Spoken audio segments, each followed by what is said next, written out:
शरद पवारांनी हर्षवर्धन पाटील यांचं पक्षामध्ये स्वागत करतो असं म्हटलंय। येत्या काही दिवसांमध्ये राष्ट्रवादीच्या माध्यमातून प्रवेशाबाबत अनेक धक्के दिसून येतील असंही पवार म्हणाले।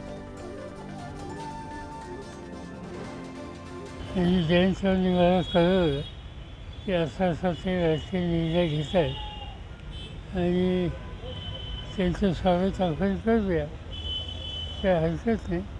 की येऊन राष्ट्रवादीची विचारधारा जर माणसात मांडत असतील तर केव्हाही त्याचं स्वागत होईल।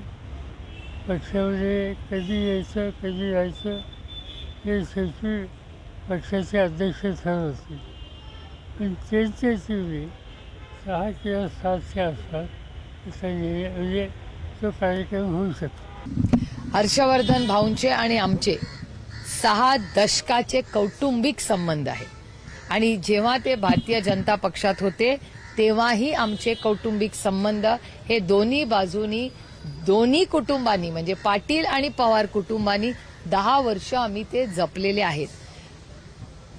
भाऊ आज परत घरी येत आहेत ह्याचा मनापासून आनंद आणि समाधान आहे। काँग्रेसमध्येही होते तेव्हा आम्ही एकत्र अनेक वर्ष अतिशय प्रेमाने विश्वासाच्या नात्याने काम केलेलं आहे।